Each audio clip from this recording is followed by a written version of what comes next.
we're facilitating a lot of private sector investments. We're not contemplating any tax breaks for AI companies. Frankly, we don't think that they need them.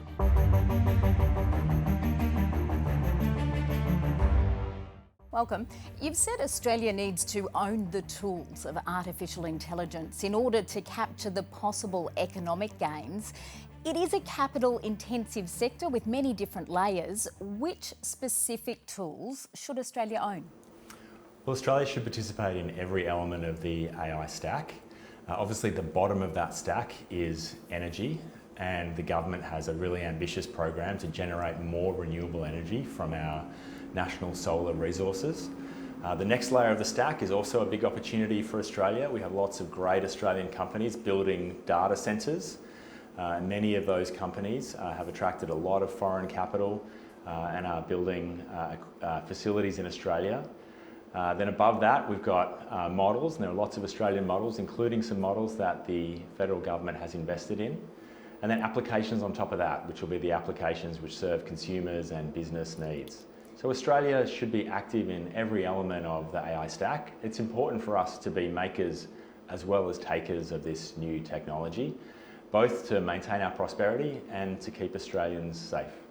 Are the AI companies telling you that the investment window for Australia is closing? Well, look, it is certainly true that there is a large amount of international investment in digital infrastructure around the world right now. The numbers for the last few years have been really staggering in global and historical terms. But the good news is that Australia is capturing more than its fair share of that global investment. Last year, we were number 2 around the world in terms of investment in digital infrastructure. And that really shows the attractiveness of Australia to many of these players. But more important than that, the government is determined to make sure that this investment achieves our national objectives as Australians. And that means participating in our energy transition and supporting that transition, not making that transition harder. It means being sustainable in the way that we use water and other resources, and contributing to our national objectives, and making sure that we have the compute that we need and the infrastructure we need so that every Australian can participate in these technologies. Australia's energy challenges are well documented. You met Anthropic's CEO in just the past week, and Microsoft's CEO is visiting Australia next month. What are the big AI companies asking of the federal government right now? What do they want to see happen in this investment window? Well, I'll first tell you what we want to see happen. We want to see investment in Australia that's consistent with Australia's objectives and our values. But you have said that. What are they asking you?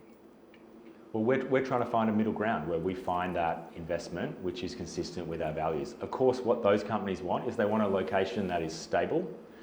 They want a location that is secure. And Australia certainly has both of those attributes. We're a Five Eyes country. We have a very stable government. They also want access to power, and we've been talking to them about the renewable power that Australia is generating and is capable of generating. They want an approvals process that works for them, and we want an approvals process that works for them as well as works for us.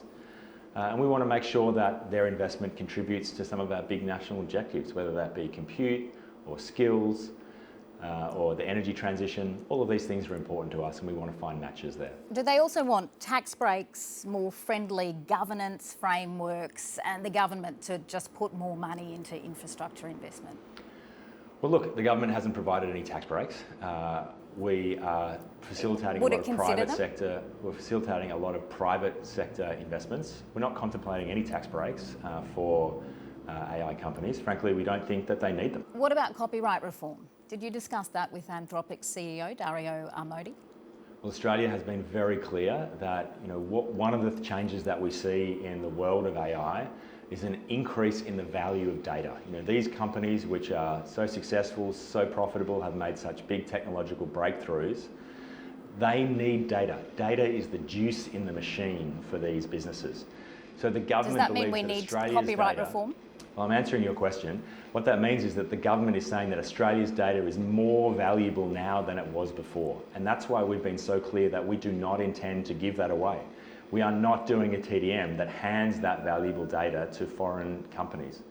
We want to make sure that Australian rights holders, that Australian publishers, that Australian artists, creatives get the value for the intellectual property that they own. We think that data is incredibly valuable. It's a very important part of the AI stack. We want to make sure that we get that value and keep it in Australia. Does Anthropic want to pay for that? Look, the government has been very clear. We are not weakening copyright laws. If rights holders and private companies can reach arrangements, or if we can go through the process that Michelle Rowland is leading and find accommodations so that Australian copyright holders receive fair compensation for their data, then those are avenues that can be looked at. But the most important point here is that the government values Australian intellectual property. We see that intellectual property as being more valuable now than it was before the age of AI, and we want to make sure that Australian creatives and publishers get that value. Andrew Charlton, thank you. Appreciate the time. Thank you.